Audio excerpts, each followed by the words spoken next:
हाँ स्टूडेंट्स, आज हम पढ़ेंगे इनडिटरमिनेंट फॉर्म, लिमिट्स का नेक्स्ट लेक्चर है। अब ये इनडिटरमिनेंट फॉर्म क्या होता है, तो उसको समझने के लिए हम कुछ मैंने एग्जांपल दिए हैं। जैसे हमारे पास यहाँ पे दे रखा है लिमिट x टेंडिंग टू 0 है, x अपॉन x है। तो x की वैल्यू क्या हो रही है, 0 की तरफ अप्रोच कर रही है, 0 की तरफ जा रही है, चाहे वो LHL से जा रही हो, लेफ्ट हैंड से जा रही हो, चाहे राइट हैंड से जा रही हो। तो अगर हम यहाँ पर रख के देखें तो ये 0 की तरफ जा रहा है, तो इसको हम कहेंगे टेंडिंग टू 0। तो टेंडिंग टू 0 को हम इस तरह से लिख देंगे। और ये भी 0 की तरफ जा रहा है, क्योंकि x 0 की तरफ जा रहा है, तो ये भी 0 की तरफ जा रहा है, ये भी 0 की तरफ जा रहा है। तो बच्चों ये क्या हो रहा है, 0 अपॉन 0 वाली फॉर्म बन रही है, और इसको हम ऐसे कहते हैं tending to 0 to tending to 0 upon tending to 0। तो बच्चों इसकी जो वैल्यू होगी, इनडिटरमिनेंट फॉर्म का मतलब क्या होता है, हमें इसकी वैल्यू कुछ फिक्स नहीं है। इंडिटरमिनेंट फॉर्म है कि इसकी वैल्यू फिक्स नहीं है, हम पहले से अंदाजा नहीं लगा सकते कि इसकी वैल्यू क्या आएगी।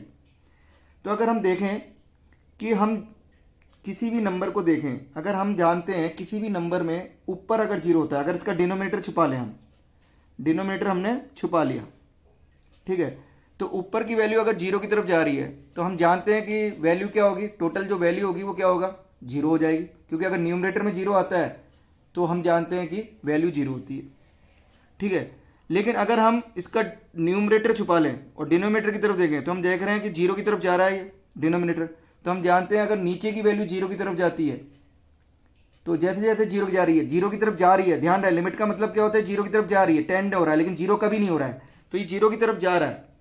तो अगर ये 0 की तरफ जा रहा है तो हम जानते हैं ऊपर अगर पॉजिटिव नंबर है और नीचे 0 पॉजिटिव नंबर है तो वैल्यू क्या हो जाएगी, प्लस इन्फिनाइट हो जाएगी। लेकिन अगर ऊपर अगर निगेटिव नंबर है और नीचे भी 0 प्लस की तरफ है, 0 प्लस है, तो वैल्यू क्या हो जाएगी, माइनस इन्फिनाइट। समझ में आ रहा है, ठीक है। जैसे अगर हम इसको थोड़ा सा और अच्छी तरह से समझें कि ऊपर हमारे पास क्या है, 0 की तरफ जा रहा है, 0 प्लस ले लिया, और नीचे हमने क्या ले लिया, वैल्यू ले ली, ये भी 0 प्लस ले ली। तो अगर हम ऊपर देखें तो ऊपर क्या हो रहा है, 0 प्लस है, यानी 0 की तरफ जा रहा है, तो नीचे कुछ भी हो, नीचे 0 नहीं है, नीचे कुछ भी हो तो वैल्यू 0 होगी। लेकिन अगर हम इसी को देखें कि नीचे ऊपर वैल्यू कुछ है, 0 की तरफ कुछ भी है, लेकिन नीचे जो वैल्यू है वो 0 प्लस है, यानी 0 की तरफ जा रही है, तो वैल्यू क्या हो जाएगी, इन्फिनाइट हो जाएगी, प्लस, क्योंकि दोनों पॉजिटिव है तो वैल्यू क्या हो जाएगी, इन्फिनाइट। लेकिन अगर हम इसी को देखें तो किस तरह से आ रही है, इसकी वैल्यू क्या हो रही है, कुछ भी हो सकती है। और दूसरा तरीका एक और है इसको समझने के लिए, अगर हम समझे कि अगर हम 0 की टेबल बोलें तो 0 1 जा 0 होता है, 0 2 जा भी 0 होता है, 0 3 जा भी 0 होता है, यानी 0 से 0 उसको कितनी बार कैंसिल कर सकते हैं, 1 2 3 कुछ भी लिख सकते हैं। तो इसकी जो वैल्यू है अगर हम वैसे देखें तो वो फिक्स नहीं है, इसकी जो वैल्यू है वो फिक्स नहीं है, इसलिए इनको हम इनडिटरमिनेंट फॉर्म कहते हैं, ठीक है बच्चों। लेकिन ध्यान रखना इनडिटरमिनेंट फॉर्म में tending to 0 upon tending to 0 है। अब अगर हम इसको देखें, यहां पर देखो बच्चों क्या है, 0 अपॉन x है, और x क्या है, टेंडिंग टू 0 है, ठीक है। हमने मान लिया 0 प्लस हो चाहे 0 माइनस हो, तो यहां पर ऊपर तो क्या हो रहा है, एग्जैक्ट 0 हो रहा है बच्चों, ऊपर तो क्या हो रहा है, 0 दे रखा है, तो एग्जैक्ट 0 है, और नीचे क्या हो रहा है, 0 की तरफ जा रहा है, 0 की तरफ जा रहा है, जैसे हमने मान लिया 0.0000001 मान लिया, ठीक है। तो हम जानते हैं अगर ऊपर 0 और नीचे की नॉन 0 है, 0 की तरफ जा रहा है लेकिन 0 नहीं है, ध्यान रहे ये टेंडिंग, इसका मतलब है, लिमिट का मतलब है 0 कभी नहीं होगा, ये क्या होगा, 0 की तरफ जा रहा है। तो 0 की तरफ जा रहा है तो ऊपर तो एग्जैक्ट 0 है लेकिन नीचे 0 नहीं है, 0 की तरफ जा रहा है, तो हम जानते हैं वैल्यू क्या हो जाएगी, 0। तो ये इनडिटरमिनेंट फॉर्म नहीं है, ध्यान रहे। तो इनडिटरमिनेंट फॉर्म बच्चों क्या बनेगा, जब tending to 0 upon tending to 0 होगा। अगर ऊपर एग्जैक्ट 0 है और नीचे टेंडिंग टू 0 है तो उसको हम इनडिटरमिनेंट फॉर्म नहीं कहेंगे। इसी तरह से लिमिट x टेंडिंग टू 0 की बात करें, ठीक है, इसी तरह से हम बात करें लिमिट x टेंडिंग टू 0 की बात करें, तो x टेंडिंग टू 0 की अगर हम बात करें यहां पर x अपॉन 0, तो यहां पर नीचे 0 है, एग्जैक्ट 0, ये क्या दे रखा है हमारे को, x अपॉन एग्जैक्ट 0, तो ये x एग्जैक्ट 0 है, और लिमिट क्या है, x टेंडिंग टू 0 है। तो ऊपर की वैल्यू क्या है, 0 अगर हम प्लस माने या 0 माइनस दोनों भी ले सकते हैं, तो ऊपर की वाला क्या आ रहा है, 0 की तरफ जा रहा है, तो हम राइट हैंड साइड से माने तो हमने मान लिया 0 की तरफ जा रहा है, तो 0 0 0 0 क्या हो गया, मान लिया 0.0001 हो गया, 0 की तरफ जा रहा है, यानी ऊपर वाला 0 नहीं है, 0 की तरफ जा रहा है, तो हमने मान लिया वैल्यू क्या है, 0.00, बहुत सारे 0 हैं और 1 आ रहा है, और नीचे क्या है, एग्जैक्ट 0 है। तो बच्चों हम जानते हैं ऊपर कोई क्या नंबर है, नॉन 0 नंबर है, और नीचे क्या है, एग्जैक्ट 0 है, तो वैल्यू क्या होती है, नॉट डिफाइंड। तो इसकी वैल्यू क्या आ जाएगी बच्चों, नॉट डिफाइंड, क्योंकि नीचे एग्जैक्ट 0 है। तो बच्चों समझ में आ रहा है इन तीनों एग्जाम्पल में क्या अंतर है। यहां पर क्या हो रहा है, ऊपर वाला टेंडिंग टू जीरो है, नीचे वाला भी टेंडिंग टू जीरो है, तो इसकी कुछ ना कुछ वैल्यू आ सकती है, इसकी कुछ ना कुछ वैल्यू फिक्स भी आ सकती है और शायद नहीं भी आए, ठीक है। लेकिन ऊपर अगर एग्जैक्ट जीरो और नीचे टेंडिंग टू जीरो है तो वैल्यू क्या होगी, जीरो। ऊपर अगर टेंडिंग टू जीरो है, नीचे एग्जैक्ट जीरो है, तो वैल्यू क्या होगी, नॉट डिफाइंड। तो बच्चों इनडिटरमिनेंट फॉर्म को होगा, ये दोनों इनडिटरमिनेंट फॉर्म नहीं है। कौन सी इनडिटरमिनेंट फॉर्म है, ये, यानी टेंडिंग टू जीरो से टेंडिंग टू जीरो को हम इनडिटरमिनेंट फॉर्म कहते हैं, ठीक है। तो यहाँ पर फर्स्ट फॉर्म जो है हमारी इनडिटरमिनेंट फॉर्म है tending to zero upon tending to zero है। इसी तरह से सेकंड जो फॉर्म होती है इनडिटरमिनेंट फॉर्म, वो क्या होती है, tending to infinite upon tending to infinite. वैसे इन्फिनाइट हमेशा टेंडिंग होता है, इन्फिनाइट कोई नंबर हम रख ही नहीं सकते, इन्फिनाइट कोई फिक्स नंबर नहीं है कि हम रख दें। तो जैसे यहाँ पे जीरो एग्जैक्ट कर सकते थे, यहाँ पे हम इन्फिनाइट को एग्जैक्ट इन्फिनाइट नहीं रख सकते। इन्फिनाइट हमेशा क्या रहेगा, टेंडिंग टू, ठीक है, चाहे वो प्लस इन्फिनाइट हो चाहे माइनस इन्फिनाइट हो, हमेशा टेंडिंग होगा। तो इन्फिनाइट तो हमेशा ही टेंडिंग रहेगा, कोई दिक्कत ही नहीं है। तो tending to infinite upon tending to infinite, ये भी एक इंडिटरमिनेंट फॉर्म है। अब ये इंडिटरमिनेंट फॉर्म क्यों है, इसका सोचें क्यों है, क्योंकि इसकी वैल्यू भी फिक्स नहीं है। अब हम अगर ऊपर की बात करें, नीचे वाले को भूल जाओ एक बार। तो ऊपर अगर कोई नंबर इन्फिनाइट है, हम जानते हैं अगर ऊपर नंबर इन्फिनाइट है और नीचे कुछ भी नंबर हो तो वैल्यू क्या होगी, हम अगर डिनोमिनेटर से किसी भी नंबर से इन्फिनाइट को डिवाइड करेंगे तो वैल्यू क्या आएगी, इन्फिनाइट आएगी, ठीक है बच्चों। तो इसकी वैल्यू इन्फिनाइट आनी चाहिए। लेकिन अगर अब एक बार हम न्यूमरेटर को भूल जाएं, डिनोमिनेटर को देखें कि डिनोमिनेटर क्या है हमारे पास, इन्फिनाइट है, तो हम जानते हैं किसी भी नंबर में अगर हम इन्फिनाइट का डिवाइड करेंगे, इन्फिनाइट क्या है, बहुत ही लार्ज नंबर, अगर हम किसी भी नंबर में हम इन्फिनाइट का डिवाइड करेंगे तो वो क्या आएगा, जीरो के आसपास आएगा, यानी टेंडिंग किस तरफ टेंड करेगा, जीरो। तो इसके अगर नीचे के हिसाब से देखें तो इसकी वैल्यू क्या आ रही है, जीरो आ रही है, जीरो की तरफ आ रही है। और अगर हम वैसे देखें कि इन्फिनाइट है, ये भी इन्फिनाइट है, यानी अगर सपोज करो ये दोनों इन्फिनाइट बराबर हुए, सपोज करो इन्फिनाइट का भी बराबर नहीं होते, लेकिन अगर हम सोचें कि ये भी बिल्कुल एक जैसे नंबर है, बहुत बड़ा नंबर है और ये भी बहुत बड़ा नंबर है, तो ये दोनों एक दूसरे को कैंसिल करके वन भी दे सकते हैं, लेकिन ऐसा नहीं होता है। तो ये वैल्यूज क्या आ रही है यहाँ पर, डिफरेंट डिफरेंट वैल्यूज आ सकती है, पॉसिबल नहीं है कि हम एक एग्जैक्ट वैल्यू निकाल सकें, इसलिए इसको भी हम क्या कहेंगे, इनडिटरमिनेंट फॉर्म कहेंगे। बच्चों ध्यान रखना है, इनडिटरमिनेंट फॉर्म 7 होती है, हमको याद रखना है। फर्स्ट मैंने ये बताई, सेकंड ये बताई, थर्ड ऐसी, ये कोई नंबर है टेंडिंग टू जीरो की तरफ हो रहा है और ये कोई नंबर है टेंडिंग टू इन्फिनाइट हो रहा है, इन दोनों को मल्टीप्लाई किया तो रिजल्ट क्या आ सकता है, तो ये भी एक इनडिटरमिनेंट फॉर्म है। देखें हम कैसे, हम जानते हैं अगर इसको छुपा लें, हमने देखा टेंडिंग टू जीरो, अगर कोई नंबर टेंडिंग जीरो की तरफ जा रहा है और ये है इन्फिनाइट की तरफ जा रहा है, तो अगर कोई नंबर जीरो की तरफ जा रहा है और कोई दूसरा नंबर कुछ भी हो, हमने मान लिया 1 2 5 या बहुत बड़ा नंबर भी मान लिया, तो अगर कोई जीरो की तरफ जा रहा है तो हमको ऐसा लगेगा कि वैल्यू जीरो की तरफ जा रही है, यानी ये कोई जीरो है, तो जीरो को किसी भी नंबर से हम मल्टीप्लाई करेंगे तो वैल्यू क्या आएगी, जीरो, ठीक है बच्चों। तो ऐसा लग रहा है कि इसकी वैल्यू जीरो आनी चाहिए। लेकिन अगर हम इसको छुपा लें, तो अगर हम किसी भी नंबर को इन्फिनाइट से मल्टीप्लाई करेंगे तो वैल्यू क्या आनी चाहिए, इन्फिनाइट आनी चाहिए, तो इसको ऐसा लग रहा है कि इन्फिनाइट आ रहा है। तो ऐसा कुछ फिक्स नहीं है, इसको हम एक एग्जाम्पल से और समझ सकते हैं।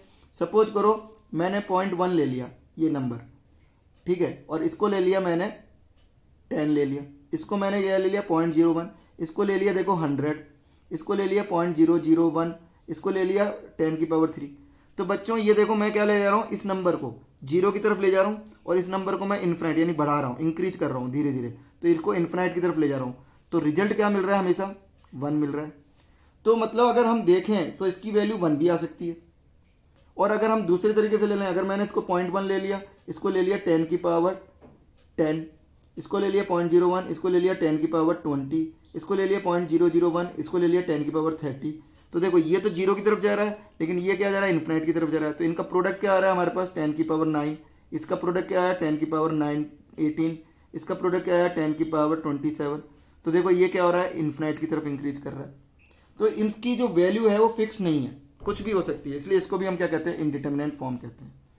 इसी तरह से बच्चों इन्फिनाइट माइनस इन्फिनाइट, इन्फिनाइट हमेशा टेंडिंग होता है, तो tending to infinite minus tending to infinite, इन दोनों का डिफरेंस मतलब इन्फिनाइट की तरफ जा रहा है, ये भी इन्फिनाइट की तरफ जा रहा है, तो इसका रिजल्ट भी कोई डेफिनेट नहीं आएगा, यानी इनडिटरमिनेंट फॉर्म है। क्यों, हम जानते हैं इन्फिनाइट कोई नंबर है, इन्फिनाइट में से अगर मैं कुछ भी घटाऊंगा तो इन्फिनाइट ही आएगा, या किसी भी नंबर में से इन्फिनाइट घटाऊंगा तो क्या आएगा, माइनस इन्फिनाइट।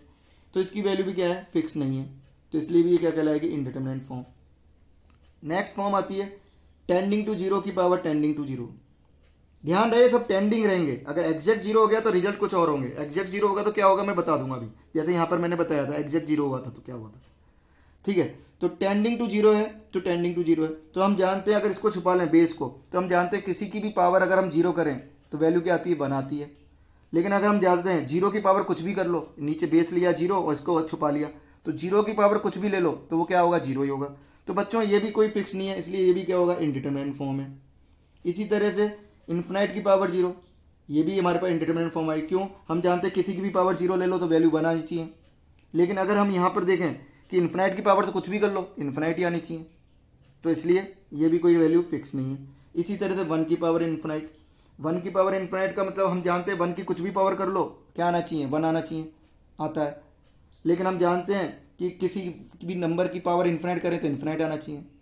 लेकिन हम ये भी जानते हैं कि ये 1 नहीं है, एग्जैक्ट 1 नहीं है, टेंडिंग टू 1। अगर ये 1.001 है, सपोज करो ये क्या है 1.001 है, और इसकी पावर अगर हम 2 करते हैं तो कितना आ जाए, 1.01 कर देते हैं, तो इसकी वैल्यू क्या हो जाएगी, 1.0201 आ जाएगी, यानी कि बढ़ गया। और इसी तरह से अगर 2 की जगह मैं इसकी कर दूं पावर 1.01 की पावर बहुत बड़ी कर दूं, तो वैल्यू क्या हो जाएगी, ये इन्फिनाइट की तरफ अप्रोच करेगी अगर बहुत सारे जीरो लगा दूंगा तो इसकी वैल्यू इन्फिनाइट भी हो सकती है। तो इसलिए बच्चों इन सब की जो 7 हमारे पास केसेस मैंने बनाए हैं, ये क्या कहलाती है, इनडिटरमिनेंट फॉर्म कहलाती है, क्योंकि इनकी वैल्यूज क्या होती है, फिक्स नहीं होती है। ठीक है बच्चों, लेकिन ये ध्यान रखना है कि हमारे पास ये टेंडिंग में होते हैं। अब सपोज करो मैं कोई नंबर इस तरह का ले लूं, जैसे अब अगर मैंने कोई नंबर ले लिया कि इस टाइप के नंबर ले रहा हूं मैं, यहाँ पर ये जो मैं फॉर्म बता रहा हूँ ये इंडिटरमिनेंट फॉर्म नहीं है। जनरली हम बच्चे क्या होते हैं, कई बार गलत सोच लेते हैं कि ये भी इंडिटरमिनेंट फॉर्म है, क्योंकि इन्फिनाइट आ रहा है या जीरो आ रहा है, इसलिए वो सोच लेते हैं कि वो इंडिटरमिनेंट फॉर्म है, जबकि ये नहीं है। तो ध्यान रहे बच्चों, ये है हमारे पास एक इन्फिनाइट की तरफ कोई नंबर टेंड हो रहा है और ये भी इन्फिनाइट की तरफ हो रहा है, मतलब ये बहुत बड़ा नंबर है, ये भी बहुत बड़ा नंबर है। दो बहुत बड़े नंबर को ऐड करूंगा तो वैल्यू क्या आएगी, इन्फिनाइट ही तो आएगी, बहुत बड़ा नंबर ही आएगा। तो इसकी वैल्यू फिक्स है कि अगर ये इन्फिनाइट की तरफ टेंड कर रहा है प्लस दूसरा भी अगर इन्फिनाइट की तरफ टेंड कर रहा है तो रिजल्ट क्या मिलेगा, इन्फिनाइट की तरफ टेंड करेगा। इसके 2 या 3 रिजल्ट नहीं मिल सकते, इसका एक ही रिजल्ट मिलेगा, इन्फिनाइट। तो ये जो फॉर्म है ये इंडिटरमिनेंट फॉर्म नहीं है। ठीक है, अब इसी तरह से देखें इन्फिनाइट की पावर इन्फिनाइट, हम जानते हैं बहुत बड़ा नंबर है, उसकी पावर भी बहुत बड़ी है, हम जानते हैं 2 की पावर 2 है तो 4 आ गया, बड़ा नंबर आ रहा है। तो infinite a very large number, उसकी भी पावर इन्फिनाइट कर दी तो क्या आएगा, इन्फिनाइट ही आएगा। तो ये भी क्या आएगा, रिजल्ट इन्फिनाइट टेंडिंग टू। ठीक है बच्चों, समझ में आ रहा है। अब ऐसे ही हमारे पास ये भी इंडिटरमिनेंट फॉर्म नहीं है। तो ये सारी की सारी जो 4 फॉर्म मैंने लिखी है इंडिटरमिनेंट फॉर्म नहीं है, तो ये आपको ध्यान रखनी है। अब इधर देखें, 0 की पावर इन्फिनाइट टेंडिंग टू 0, हम जानते हैं 0.01 है, इसकी पावर बहुत बड़ी ले ली 2, तो ये और छोटा हो जाएगा। 0.01 की पावर क्या ले लूँ मैं, 12 ले लूँ तो ये और छोटा हो जाएगा, और 0.01 की पावर मैं इन्फिनाइट ले लूँगा तो करीब करीब क्या होगा, टेंडिंग टू 0 ही हो जाएगा। तो 0 की पावर, 0 की तरफ कोई टेंड कर रहा है नंबर और उसकी जो पावर है बहुत बड़ी है, अ वेरी लार्ज नंबर है, तो वो किधर होगा, उसकी वैल्यू क्या होगी, 0 की तरफ टेंड करेगी, तो इसका रिजल्ट क्या आएगा, 0। ठीक है बच्चों, ऐसे इन्फिनाइट इंटू इन्फिनाइट, कोई नंबर है, 2 नंबर है, इन्फिनाइट को इन्फिनाइट से मल्टीप्लाई करेंगे, 2 नंबर है जो इन्फिनाइट की तरफ टेंड हो रहा है, दूसरा भी इन्फिनाइट की तरफ टेंड हो रहा है, तो उनका जो प्रोडक्ट करूंगा तो वो भी क्या होगा, इन्फिनाइट की तरफ टेंड करेगा, तो वैल्यू क्या आ जाएगी, टेंडिंग टू इन्फिनाइट। ठीक है बच्चों, तो ये आपको अच्छी तरह समझ में आना चाहिए कि हमारे पास कौन से फॉर्म इंडिटरमिनेंट फॉर्म होते हैं और कौन से फॉर्म इंडिटरमिनेंट फॉर्म नहीं होते हैं। ठीक है, अगर हम आगे जब लिमिट के क्वेश्चन करेंगे तो सबसे पहले हमको यही रिकॉग्नाइज करना होगा कि इंडिटरमिनेंट फॉर्म कौन से होते हैं और कौन से नहीं होते हैं। अब अगर हम कुछ रिजल्ट्स की बात करें, सम यूजफुल रिजल्ट्स की मैं बात कर रहा हूँ कि कौन कौन से जो है हमारे पास है, जो हम कई बार क्या आते हैं, गड़बड़ कर देते हैं कैलकुलेशन में।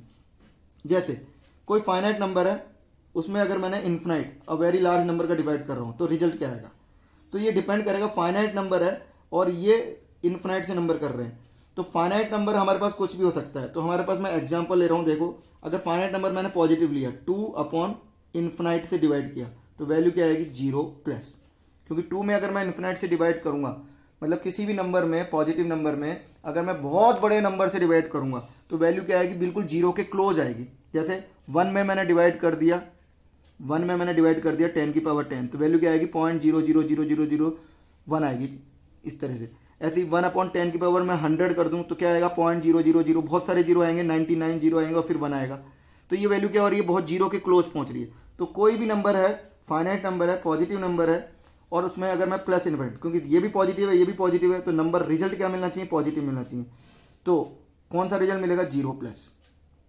ठीक है बच्चों, लेकिन अगर मैं इसी में बाहर ऊपर मैंने -2 कर दिया, सेकंड एग्जांपल ले लिया इसी में, अगर ऊपर -2 है और नीचे टेंडिंग टू इन्फिनाइट है तो वैल्यू क्या आ जाएगी बच्चों, उस केस में 0 माइनस, क्योंकि ये नेगेटिव है और ये पॉजिटिव है तो रिजल्ट क्या मिलना चाहिए, नेगेटिव। लेकिन ये फाइनाइट नंबर है, इन्फिनाइट है, तो वैल्यू क्या आएगी, 0 के वेरी क्लोज आएगी। तो कौन से 0 के क्लोज आएगी, नेगेटिव 0 के। 0 माइनस यानी 0 माइनस का मतलब समझ में आ रहा है, 0 माइनस 0 प्लस का मतलब है कि 0 से थोड़ा सा बड़ा, 0 माइनस का मतलब है 0 से थोड़ा सा छोटा, यानी 0.0000000 करके है ये, और ये क्या है, माइनस का 0.0000001 है। समझ में आ रहा है बच्चों, ठीक है। तो ये वैल्यू इस तरह से आ जाएगी, ठीक है। अब अगर ऐसे ही अगर मैं ले लेता हूँ 0 अपॉन इन्फिनाइट, तो ये वैल्यू क्या हो जाएगी, 0 ही हो जाएगी, क्योंकि ये एग्जैक्ट 0 है। तो एग्जैक्ट 0 अपन फाइनाइट करूंगा तो वैल्यू क्या आ जाएगी, एग्जैक्ट 0 ही आ जाएगी। एग्जैक्ट 0 मतलब, और अपन क्या कह रहा है, वेरी लार्ज नंबर से, तो एग्जैक्ट 0 में मैं किसी भी नंबर से डिवाइड करूं एग्जैक्ट 0 ही आएगा उस केस में। इसमें ना 0 प्लस आएगा ना 0 माइनस आएगा बच्चों, ठीक है बच्चों। इसी तरह से अगर मैं बोलता हूं कि अगर मैं 2 में डिवाइड कर रहा हूं माइनस इन्फिनाइट का डिवाइड कर दिया, तो ये पॉजिटिव है और ये नेगेटिव है, तो वैल्यू तो 0 आएगी, लेकिन कौन सी वाली 0 आएगी बच्चों, 0 माइनस, यानी नेगेटिव नंबर का 0 आएगा, यानी 0.00 माइनस में 0.00001 आ रहा है बच्चों समझ में, ठीक है। ऐसे ही मैंने यहां पे ले लिया एग्जैक्ट 0 अपॉन इन्फिनाइट, तो ये वैल्यू क्या आएगी, 0। इसकी वैल्यू क्या आएगी, एग्जैक्ट 0, 0 प्लस या 0 माइनस नहीं आएगी, ठीक है। अब 0 माइनस बोले या 0 प्लस बोले, उसका रिजल्ट अगर रिजल्ट की तरह आंसर लिखना है तो वो 0 ही आएगा, कि हमको बस ये देखना होता है लिमिट में, अगर हम लिमिट लगा रहे हैं तो इसका मतलब क्या हो गया, 0 प्लस, यानी किसकी तरफ अप्रोच कर रहा है, 0। 0 माइनस की बात करें तो ये भी किसकी तरफ अप्रोच कर रहा है, 0 माइनस कर रहा है, यानी 0 की तरफ अप्रोच कर रहा है, ठीक है बच्चों। तो हमें तो बस रिजल्ट में ये देखना है कि वो किसकी तरफ अप्रोच कर रहा है। अब ऐसे ही अगर हमारे पास दे रखा है, कोई रिजल्ट दे रखा है कि एग्जैक्ट 0 अपॉन एग्जैक्ट 0 है, तो इसको हम कहेंगे नॉट डिफाइंड, क्योंकि 0 से हम एग्जैक्ट 0 से हम डिवाइड कर ही नहीं सकते बच्चों। तो अगर नीचे एग्जैक्ट 0 है तो वैल्यू क्या रहेगी, नॉट डिफाइंड। जैसे एग्जांपल ले लिया 2 upon limit x tending to 0 ले लिया, 0 प्लस, और मैंने ग्रेटेस्ट इंटीजर ले लिया बच्चों, ये क्या ले लिया मैंने, ग्रेटेस्ट इंटीजर। तो 2 अपॉन 0 प्लस है, 0 प्लस का ग्रेटेस्ट इंटीजर यानी 0 से थोड़े से ज़्यादा, 0 से थोड़ा ज़्यादा यानी 0.0001 ले लिया, तो 0.001 का ग्रेटेस्ट इंटीजर क्या होगा बच्चों, 0 हो जाएगा। तो ये वैल्यू 0 प्लस है, तो लेकिन ये 0 प्लस होने पर ही क्या हो रहा है, एग्जैक्ट 0 आ रहा है। तो एग्जैक्ट 0 की वैल्यू बच्चों क्या हो जाएगी, अगर नीचे एग्जैक्ट 0 है तो 2 अपॉन एग्जैक्ट 0 हो गया, और एग्जैक्ट 0 क्या हो जाएगा, नॉट डिफाइंड। तो बच्चों समझ में आ रहा है, टेंडिंग टू 0 और एग्जैक्ट 0 का मतलब अलग अलग है। तो ये 0 अपॉन 0 फॉर्म नहीं है, ये क्या है, एग्जैक्ट 0 अपॉन एग्जैक्ट 0 है, तो वैल्यू क्या हो गई, नॉट डिफाइंड। लेकिन अगर ये टेंडिंग 0 होता और ये भी टेंडिंग 0 होता तो इसको हम कहते हैं इनडिटरमिनेंट फॉर्म, और इसकी वैल्यू कुछ भी आ सकती थी, नॉट डिफाइंड भी हो सकती थी, कोई फाइनाइट वैल्यू भी आ सकती थी, डिपेंड करता है क्वेश्चन के ऊपर, ठीक है। नेक्स्ट है ऐसी फाइनाइट है, नॉन जीरो है और एग्जैक्ट 0 है। कोई ऊपर फाइनाइट है और नॉन जीरो, पहले मैंने 0 अपॉन 0 लिया था फिक्स, लेकिन यहाँ पर फाइनाइट नंबर ले लिया, जैसे 2 है और अपॉन एग्जैक्ट 0 ले लिया, एग्जैक्ट 0, तो ये वैल्यू क्या होगी, नॉट डिफाइंड। जैसे एग्जाम्पल जो अभी अपन ने ग्रेटेस्ट इंटीजर के लिया वैसे ही ले सकते हैं यहाँ पर भी, ठीक है बच्चों। ऐसे ही फाइनाइट नॉन जीरो है और टेंडिंग टू 0 है, तो वैल्यू क्या हो जाएगी बच्चों, ये कुछ भी हो सकती है। जैसे एग्जाम्पल ये फाइनाइट है नॉन जीरो, जैसे 2 ले लिया अपन ने, ठीक है, और नीचे क्या हो गया, टेंडिंग टू 0 ले लिया, तो ये वैल्यू क्या हो गई, ये भी पॉजिटिव है, वो भी पॉजिटिव है। अगर ये 0 प्लस है तो वैल्यू क्या हो जाएगी, इन्फिनाइट, और अगर 2 अपॉन 0 माइनस है तो ये वैल्यू क्या हो जाएगी, माइनस इन्फिनाइट। टेंडिंग टू 0 तो किधर भी हो सकता है, 0 प्लस भी हो सकता है, 0 माइनस भी हो सकता है, तो वैल्यू क्या आएगी, या तो इन्फिनाइट या माइनस इन्फिनाइट, ठीक है।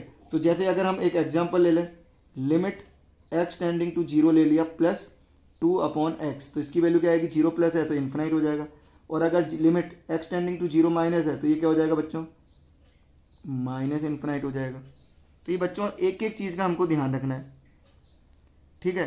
तो ये कुछ यूजफुल रिजल्ट्स हैं, ये आपको ध्यान रखना है। अब e की पावर इन्फिनाइट करें, हम जानते हैं e कितना होता है, e की वैल्यू करीब करीब होती है 2.71, तो 2.71 की पावर अगर मैं इन्फिनाइट करूँगा तो वैल्यू यानी बहुत लार्ज नंबर, तो वो क्या आएगा, इन्फिनाइट ही आएगा।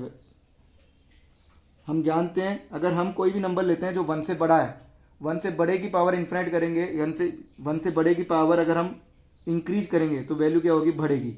जैसे 2 की पावर 2 है तो 4 आ गया, 2 की पावर 3 आ गया तो वो 8 आ गया, तो वैल्यू क्या हो रही है, इंक्रीज हो रही है। लेकिन अगर हम 1 से छोटे की बात करें तो 0.1 की पावर 2 करेंगे तो क्या हो रहा है, छोटा हो रहा है। 0.01 की पावर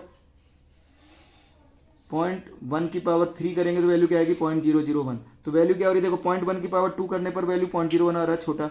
0.1 की पावर 3 और इंक्रीज करी तो और छोटा हो गया नंबर।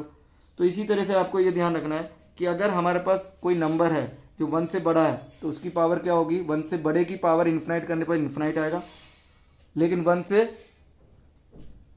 छोटी की पावर इन्फिनाइट, अगर कोई नंबर 1 से छोटा है तो उसकी पावर इन्फिनाइट करने पर वैल्यू क्या होगी, 0। अब ये क्या है, ई की पावर इन्फिनाइट, तो 1/e की पावर इन्फिनाइट लिख सकते हैं इसको, माइनस में इन्फिनाइट है तो। और ये वैल्यू किधर टेंड हो रही है, ई की पावर इन्फिनाइट किस तरफ टेंड हो रहा है, इन्फिनाइट की तरफ, तो ये इन्फिनाइट की तरफ हो रहा है, तो 1/ ये इन्फिनाइट की तरफ टेंड हो रहा है, तो वैल्यू क्या आ गई बच्चों, 0।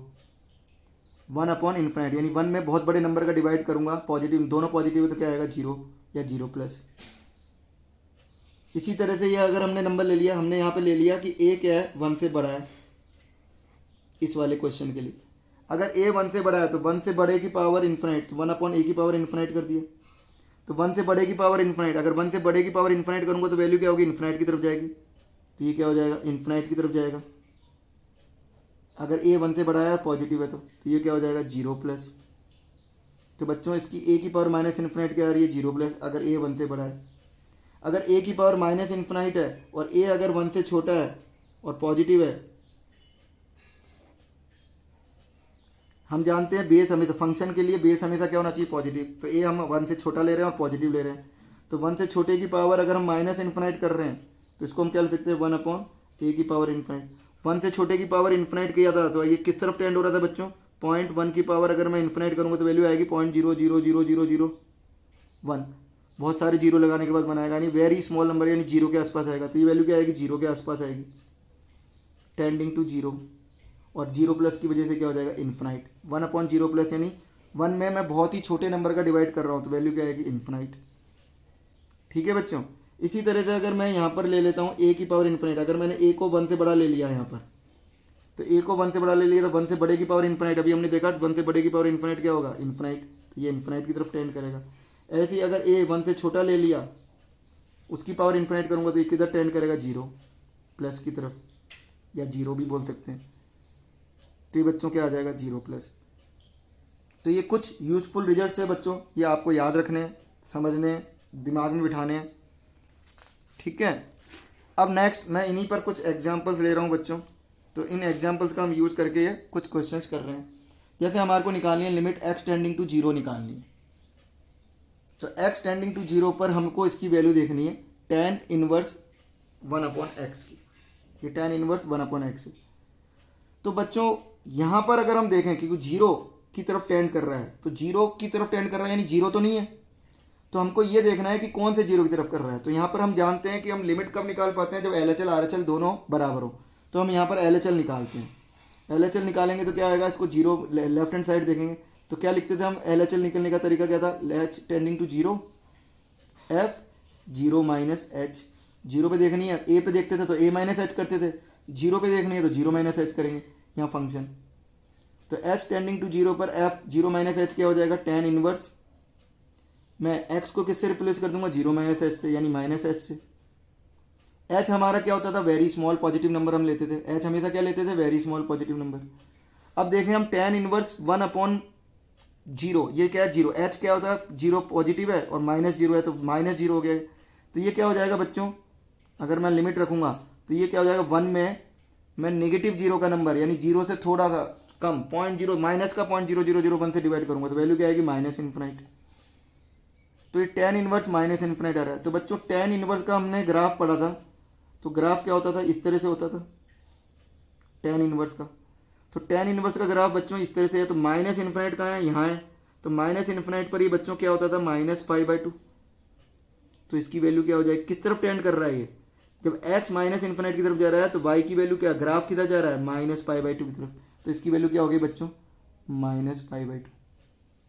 इसी तरह से अगर मैं इसका RHL निकालता हूं तो क्या हो जाएगा, limit h tending to 0 tan inverse 1/0+h, तो ये हो जाएगा 1/h, पॉजिटिव है तो ये क्या हो जाएगा, tan inverse positive infinite, h है तो ये क्या हो जाएगा, इन्फिनाइट tan इनवर्स। और tan इनवर्स इन्फिनाइट, अगर ये इन्फिनाइट इधर है, x इधर है इन्फिनाइट, तो ये किस तरफ टेंड कर रहा है ग्राफ, π/2 की तरफ बच्चों। तो वैल्यू क्या हो गई, π/2। तो देखा बच्चों, समझ में आ रहा है। तो यहाँ पर अगर हम बात करें कि लिमिट एग्जिस्ट कर रही है कि नहीं कर रही, क्योंकि यहाँ पर LHL तो क्या आ रहा है, फाइनाइट आ रहा है, RHL भी फाइनाइट आ रहा है, लेकिन ये -π/2 आ रहा है और ये π/2 आ रहा है। तो लिमिट, इसके लिए आंसर क्या आया, लिमिट डज नॉट एग्जिस्ट। ये कुछ चीज़ें हैं, इंपॉर्टेंट है आपको समझाने के लिए कि लिमिट से क्या फ़र्क पड़ रहा है, किस तरह से अपने पास लिमिट टेंड करती है, या वैल्यू कैसे हम चेक कर रहे हैं। ये बच्चों log x का जो ln x का ग्राफ है, हम जानते हैं ऐसा होता है। तो ये 0+ पे पूछ रहा है, तो 0+ पे बच्चों क्या होगा, हम जानते हैं 0+ यानी ये आ गया 0+, 0 से थोड़ा बड़ा। तो 0 से बड़े, थोड़े बड़े पर वैल्यू क्या आ रही है, ये देखो 0 से थोड़े बड़े पर log की वैल्यू क्या आ रही है, -∞। नीचे क्या होगा, ग्राफ का इधर जा रहा है, 0 से थोड़े ज़्यादा पर ग्राफ किधर जा रहा है, -∞ की तरफ जा रहा है। तो इसकी वैल्यू क्या हो गई, -∞। इसकी लिमिट की वैल्यू क्या आई बच्चों, -∞। यानी जब x 0+ पे जा रहा है तो log x की, ln x की वैल्यू किस तरफ टेंड कर रही है, किस तरफ अप्रोच कर रही है, -∞। इसी तरह से अगर हम tan π/2 माइनस पे देखें तो tan x का ग्राफ हमारे पास बच्चों ऐसा होता है।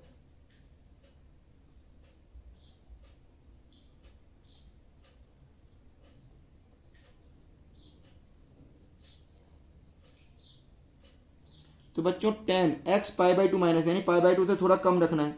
π/2 पे तो डिफाइन ही नहीं होता, हम जानते हैं tan x π/2 पे डिफाइन नहीं होता, तो हम क्या कर रहे हैं, π/2 से थोड़ा छोटा रख रहे हैं। π/2 माइनस का मतलब हो गया π/2 से थोड़ा छोटा। तो ये π/2 पर ये वैल्यू है, ये π/2 होता है, तो π/2 से छोटा छोटा रखा, तो थोड़ा छोटा यानी यहाँ रखा।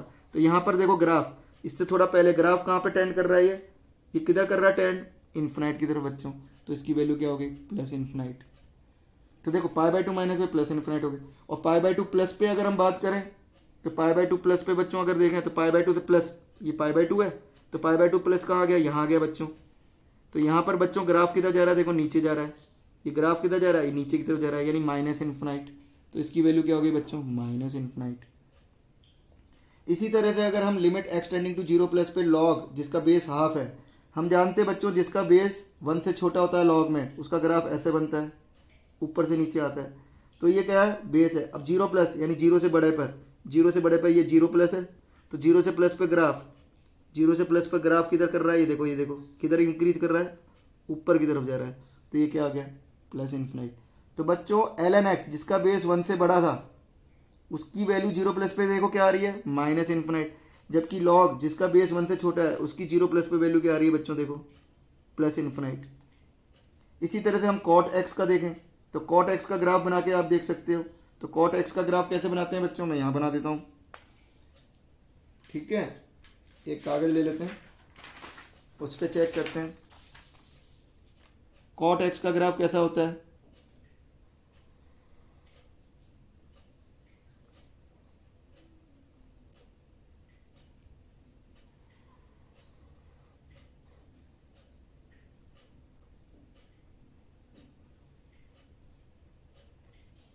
ठीक है, हमको देखना है 0+ पर cot x की वैल्यू। तो 0+ पे देखो ये 0+ है, तो 0+ पर ये किस तरफ जा रहा है, +∞ की तरफ जा रहा है। तो ग्राफ क्या जा रहा है, +∞। तो इसकी वैल्यू क्या आ गई, +∞। 0- पे देखें तो 0- कहाँ है, यहाँ। तो यहाँ पर ग्राफ कहाँ जा रहा है, देखो -∞ की तरफ। तो 0- पर cot x की वैल्यू क्या हो गई, -∞। तो बच्चों लिमिट का मतलब समझ में आ रहा है आपको कि कहाँ पे जा रहा है, किस तरफ कैसे देखना है। लिमिट का मतलब ध्यान रखें। अब cot x की बात करें तो cot x 0 पे डिफाइन ही नहीं होता है, तो हमने क्या देखना है, 0+ की तरफ किस तरफ टेंड कर रहा है, 0- पे किस तरफ टेंड कर रहा है। तो ये 0+ पे इन्फिनाइट आ रहा है, 0- पे। तो अगर मैं क्वेश्चन में ये बोलूँ कि x टेंडिंग टू 0 पर cot x की वैल्यू क्या आएगी, तो हम कहेंगे डज नॉट एग्जिस्ट, क्योंकि ये इन्फिनाइट है, ये -∞ है, दोनों फाइनाइट नहीं है और बराबर भी नहीं है। तो क्या हो गया, डज नॉट एग्जिस्ट।